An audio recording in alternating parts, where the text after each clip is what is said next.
Good morning, everyone. I'm so excited to be here with you at RDBA 2021. I know you're all here to hone those media skills, so let's dig right in. So today, my goal is to bring you useful and actionable information and tips to help you really grow your media game. So we'll talk about effective communication of health messages, how to pitch your story ideas effectively, how to really become that media on-screen, on-camera personality, and best practices for partnering with brands. The tips and information that I share with you today is what I've learned over years of working with on-camera media RDs and the learnings we've gained together. I myself don't appear on TV, but I've partnered with media RDs on hundreds of segments over the years, and I'm really pleased to share with you today what we've learned. So I'm also really excited to share that we have a special guest today. You may have noticed that the lovely Beth Stark is here with us. You can see her face down here as well. She's a former retail RD and current full-time media expert now. So she'll be joining us to share some of her personal experiences and tips to kind of make things real for everyone. So last, a few housekeeping items. If you haven't already, you can double-click the screen, double-click the slides on your screen to make them bigger. That might help you see some of the words. Also, remember to chime in the chat with any comments and questions. If we don't get to them in real time, we'll save a lot of time at the end for questions, so don't worry about that. And if you're feeling social today, please post or tag us at Wonderful Pistachios and make sure to include your disclosures. So for my disclosures and a little bit about me, I am Kristen Wilk, Manager of Nutrition Communications at The Wonderful Company. I'm a registered dietitian, and I've spent my career in nutrition communications, which I cannot believe is almost a decade now. I'm a member of the Academy and of several DPGs, as you see here on the screen. All right, so to kick things off, you are interested in media. That's why you're here. To answer this question, I'd love to actually turn it over to Beth. So Beth, why are media skills important, and how can they help you in a retail setting? Yeah, absolutely. Thank you, Kristen. So, as a retail dietitian, if you're not currently doing media, I think this will inspire you to start to jump in. So there's so many opportunities at hand with media presence. Of course, you have the opportunity to reach far more consumers and really drive them to your store. You're reaching an audience in a different way, and you're really getting them to listen because you're not only just speaking, but you're showing them yourself. You're getting related to them, and then you're also providing tangible tips that they can use in their own lifestyle. You're developing your own career and expanding a very unique skill set, which I'll touch on later. But you have skills with media work that can transcend so many different areas of specialty in our profession. Of course, you're also elevating your own personal brand and really, setting yourself up as the credible nutrition expert for yourself and your own credibility, but as well as your retailer. And of course, then you're also elevating that retailer as a health and wellness leader in the community and, showcasing that to a whole different audience that may better shop your stores because of that presence you have in the media. And also it's fun, right? It's fun. Yes. In the end, hopefully it's fun. I think that's really important. Thank you, Beth. So today, throughout the presentation, we'll be focusing on broadcast media, but you can absolutely take away key learnings for any work that you do in online and print media as well. So let's dig into what TV interviews look like in a virtual world. To kick things off, I'd love to do a little poll. So in the chat, please chime in with your answer. How often do you do virtual TV interviews? Are you just starting out? Done them a whole bunch? Let's see, checking out the chat. Okay, a few times a year. Oh, we've got a couple of regulars here. Oh, we've got several regulars. Okay, I'm actually seeing a mix, which is great. Mm-hmm. So if you have any, comments or tips of your own, I would highly encourage you to share those in the chat as we go through the presentation too. I think it's great to learn from each other as well. So cool. Thanks, everyone. So the truth is, virtual TV interviews are the new normal, and I really don't see that going away anytime soon. But that is okay because they come with lots of perks. For example, you can interview with any station, anywhere, all from the comfort of your own home. once you've got your at-home setup, then really the reach possibilities are endless. So on this screen, you can see a photo of the at-home setup of media expert Patricia Bannon. She's awesome, someone we've worked with before on Wonderful Pistachios. And she here in this photo has got all the essentials. First, starting with lighting. So over the years of working with media RDs, we've learned that the best setup is using indirect sunlight as your main light and then supplementing with 2 to 3 lamps or other lights to kind of, brighten things up a little bit. You can see Patricia's got her natural light coming in, and then she's got her bright, beautiful ring light there in front to make things pop. She's also been intentional about her backdrop here, which is another important point. You want your backdrop to be clean, but not sterile. So Patricia has used some beautiful floral and some kitchen implements here, as well as, of course, the products that she's working with. You can use other things like bowls of fresh produce, raw ingredients from the recipe that you're showcasing in your demo, other kitchen implements, and you can get creative there. Patricia is wearing her AirPods in this photo, and she's also got her tripod set up with her iPhone that's serving as her camera and means of interacting with the host. And of course, good internet connection is key. If you have an Ethernet cable, then please go ahead and use that. If you don't, then just make sure to minimize the number of devices on your Wi-Fi at any given time to make sure your connection is good. So in virtual TV interviews, you really want to be ready to own your segment. There can be less host interaction in a virtual setting just because you're not, together in the same room like you normally would be. So be conscious of giving opportunities to your host to interact with you. It can also be great for virtual segments to film your own stills and B-roll at home. It's not necessary, but if you can do this, your producer will absolutely love you. But it's important to keep in mind that they have to be high quality. So send your high quality clips to your producer, and then they can piece that together with the interview that you've taped into that, full on professional feel of a segment. So that's the setup. And now let's talk a little bit about becoming that TV personality. It's important to remember that your interview is definitely an educational moment, but also it's entertainment. So keep in mind, interacting in a way that makes the viewer want to keep watching and stay interested. You want to entertain and teach at the same time, and that'll be better for the viewer, for the brand you're working with, for your store, and for the station. Try to replace some of those science details with your personality. As RDs, we always want to pack in so many facts, but bring it to life a little bit with stories about your favorite recipes and your favorite products, and really show your passion for the topic. Again, remember to include the host because people love that interaction on screen.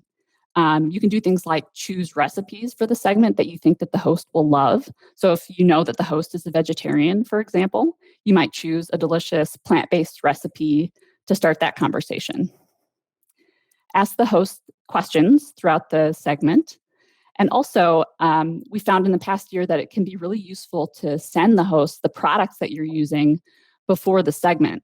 That gives them an opportunity to taste what you're tasting and kind of interact with you and interact with the products at the same time, and can create a nice kind of viewer experience. And of course, key for an entertaining segment is a great script. So when you're writing your script and when you're, performing your script as well, remember to keep it positive. Stay positive about the brand, about the products. If the host asks a question that might steer a little bit negative, that's your chance to consciously take it back to that positive storyline. Include questions and memorable tips you want viewers to take home within your script.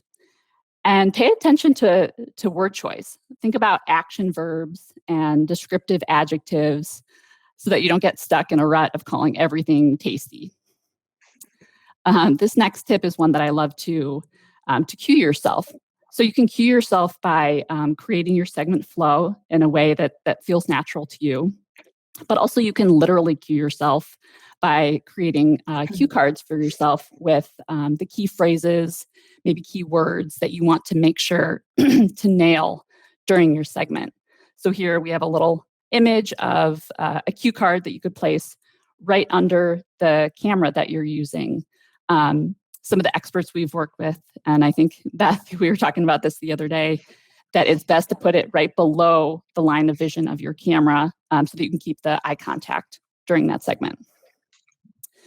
When you're working on your script, focus on 3 main talking points put into your own words. So you want it to sound natural coming out and more real and relatable to your viewer and to everyone watching. You don't want it to sound like an infomercial. So this is an important point, and one that we wanted to spend a little bit more time on. So these next few slides are examples of talking points that you might get and how you can make them, how you can put them into your own words. So first, they're all from our wonderful brands, by the way. So first, from Palm Wonderful, at the top is a bolded key message for Palm. So Palm Wonderful 100% pomegranate juice has an average of 4 times the antioxidants as green tea. If you get this message and are trying to incorporate it into your script, you might make it your own by saying something more along the lines of Palm Wonderful 100% pomegranate juice gives you an average of 4 times the antioxidants as green tea. Amazing, right? And it's so versatile. I have a bottle in my fridge at all times to grab for quick antioxidants, simple, delicious mocktails, and for dressings and marinades and more. As another example, you might get the key message, Wonderful Pistachios is a complete plant protein, providing all 9 essential amino acids. They offer 6 grams of plant protein and 3 grams of fiber per serving. So how can you make that your own? You could say something like, and that's why I love Wonderful Pistachios. They're a complete plant protein, which means you get all 9 essential amino acids. They're a great anytime snack. Just 1 serving provides 6 grams of plant protein and 3 grams of fiber. Just sounds more natural that way. And finally, just to drive this point home, another example is halos are an excellent source of vitamin C. Vitamin C supports a healthy immune system. So you could turn that into, not only are halos tasty, convenient, and fun to eat, halos are an excellent source of vitamin C, and of course, vitamin C supports a healthy immune system. Who isn't looking for that right now? I always keep a bowl of them on my kitchen counter at home so that the first thing my family sees when they're looking for a snack. So just some examples there of, again, making it your own, making it sound natural, conversational, relatable to your audience.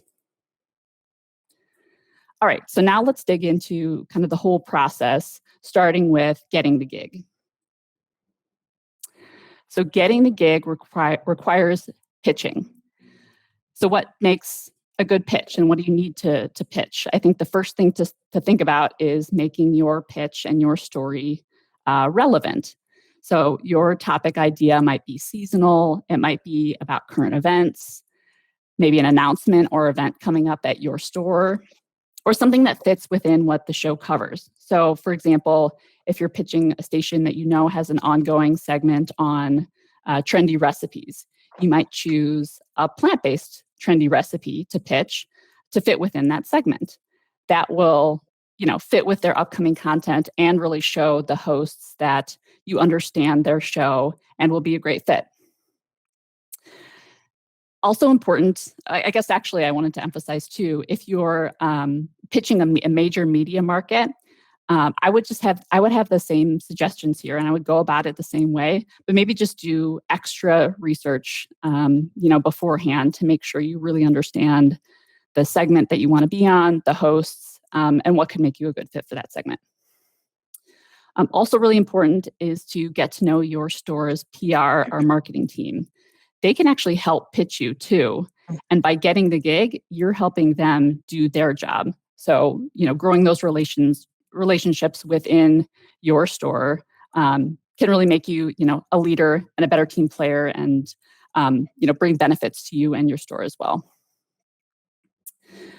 A great pitch includes a good, compelling subject line, images of your recipe and your at-home setup, and a link to your best recent segment if you have one, If you don't, you could also include something like a link to a Facebook Live that you did or another video recording, something to give them a sense of your on-camera presence. A short bio, a little bit about you. And then finally, this point's important too, keep your pitch short. It's okay to leave, your audience, the hosts, wanting more. All right, so you've gotten the gig. The next step is planning. If the producer doesn't send you this information up front, definitely ask them, how long is the segment? Will it be live or taped? And if it's taped, will it be edited, or do we need to tape it in one in one shot? Those are important pieces for you to know going into it, just so that you're prepared. Choose a recipe for your segment that fits, with the season and topic. It can be seasonal, simple, and remember to keep your audience in mind. If this audience of this show, craves quick and easy, then obviously this is not the right time to bring out that 12-course gourmet meal that you've been preparing. Choose props that fit the segment theme as well. And when you're engaging with those props, when you're touching them, make sure to pick them up and maintain eye contact with the camera at the same time. That keeps the audience engaged as well. So you can see on screen here, we have another picture of Patricia Bannon looking fabulous before her TV segment. When you're thinking about what to wear for your segment, the theme is really clean, simple, and professional. You don't want what you choose to wear to distract from what you're saying, and that's kind of, what you can think about to guide your choices. In general, solid colors work really well. Probably best to avoid distracting patterns, definitely avoid stripes. And when you're thinking about your hair and your nails and jewelry, go for understated, again, just to minimize distractions. It's also a really good idea to, before your segment tapes, to take some photos of yourself on set in your full outfit, with the full set, with your dishes in front of you, just like Patricia has done here. That helps you see yourself, how you're going to look on camera. And if, for example, wow, maybe I shouldn't have chosen this pink shirt because my background's pink and I'm bleeding into it. That's something that you can see at the upfront.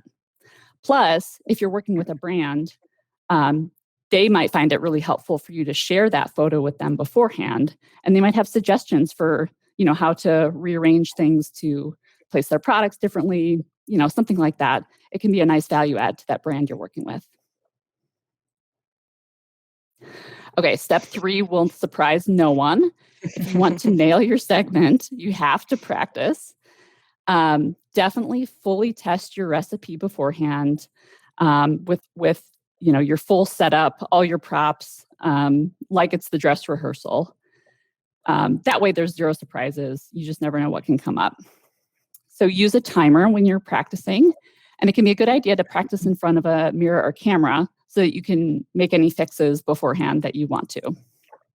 When you're on camera, remember to smile, but no need to go overboard either. All right, so then when it's segment time, it's time to perform.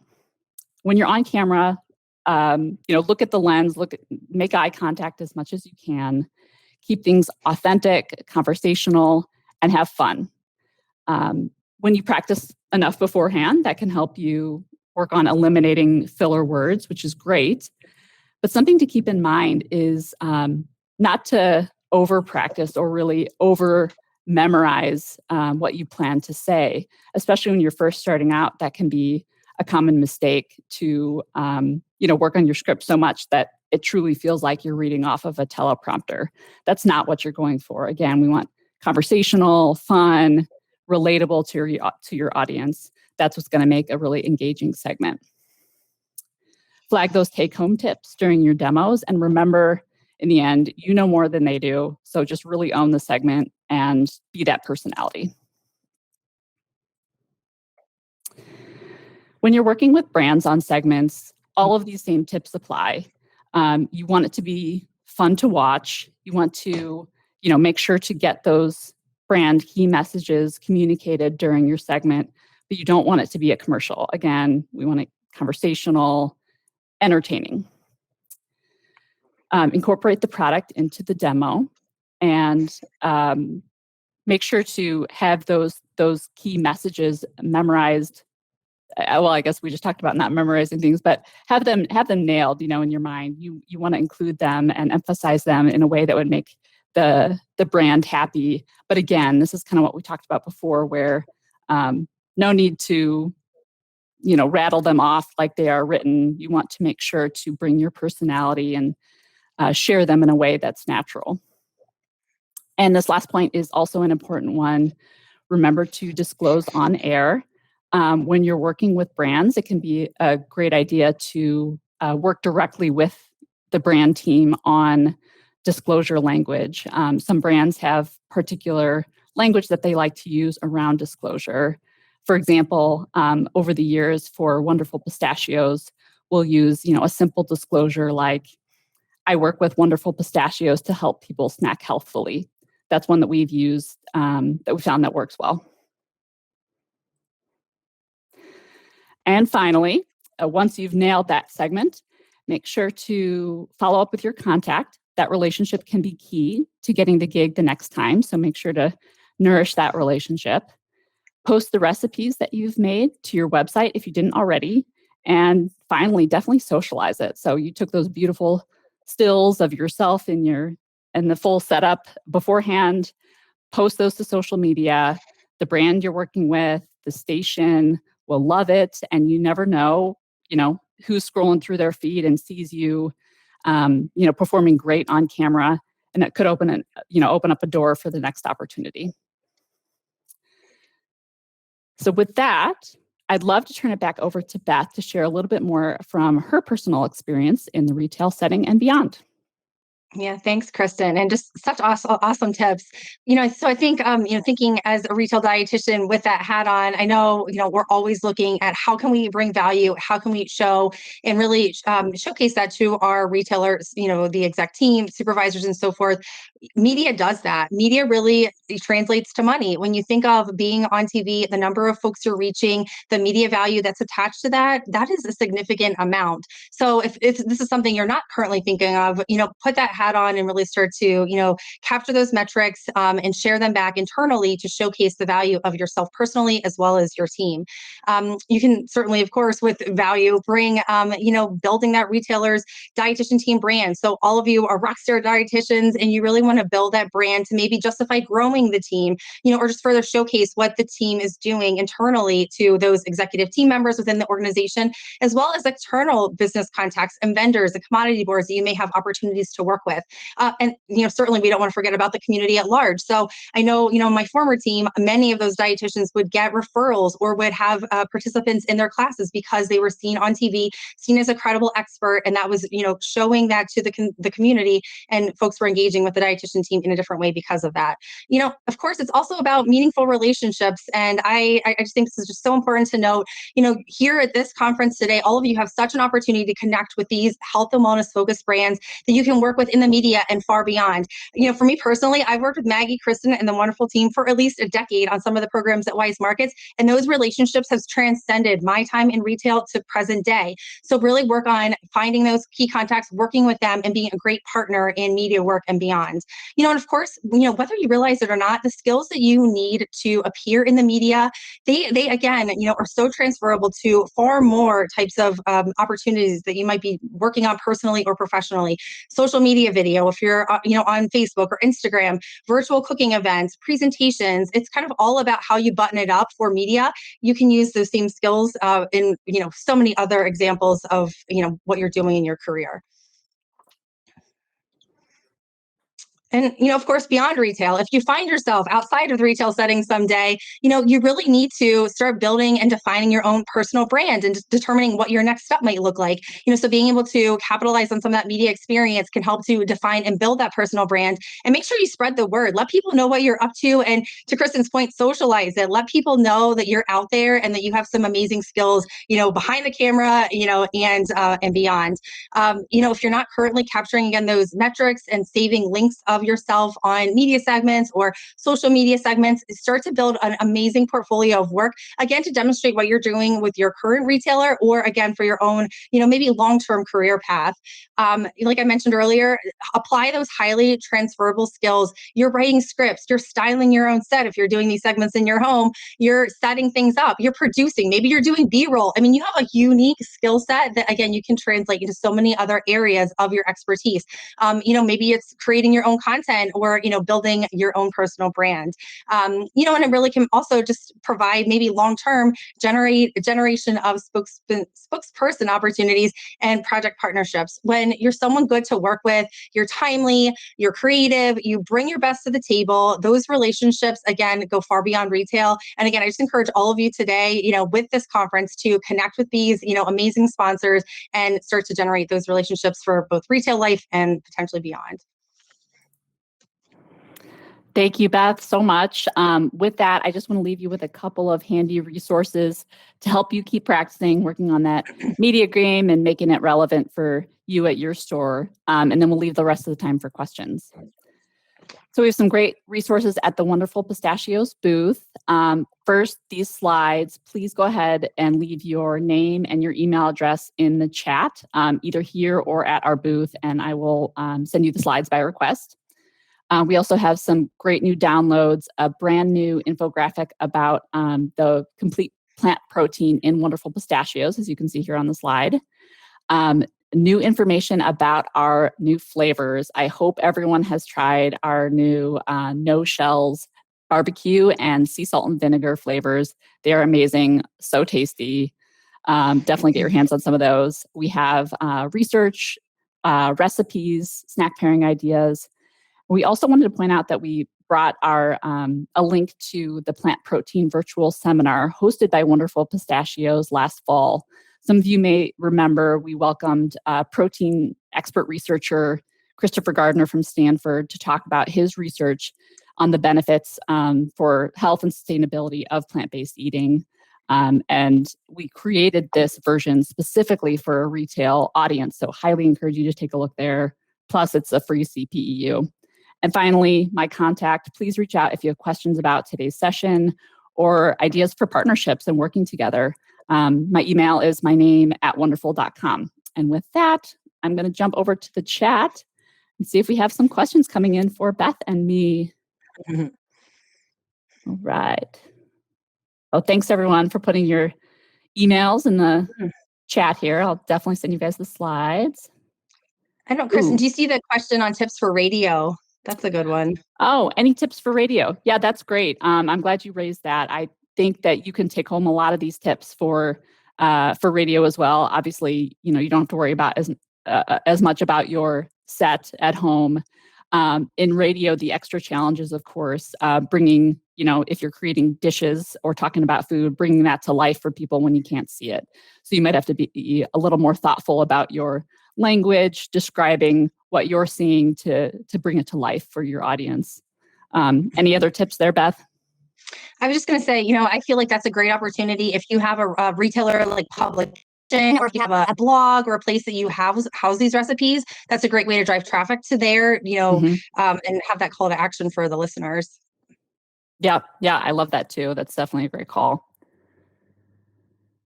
Let's see. Do you have any tips for notifying the producer that the segment is sponsored? Yes, I think that that's a great question and relates to the disclosure discussion we had before. Always important to make sure to be upfront about that. Some, producers want to know the truth, so obviously be upfront. Some will maybe ask for the branded piece to be a little bit more subdued than others, and you can just work with your brand partner and the station to kind of make that fit and make that work. Let's see. Any tips for time management? We often get notified that a segment was picked up 2 days ahead of time. Makes it stressful, but always worth it. Tips for time management. I guess, do you mean around the segment itself? I think, for the segment itself, important to know how long the segment is at the start and make sure to get those key messages in the amount of time that, that is allotted, of course. I know how that feels. Looks like we got some community love here. Well, it is 9:30. I will take another stroll through the chat here to see if there are any questions, and I can reach out directly with answers. And again, please reach out anytime. Kristen.wilk@wonderful.com. Beth, I don't know if you want to leave your information for people to reach out to too. This was so much fun. Thank you, Beth. Definitely. Thank you, Kristen everyone. and team. All right.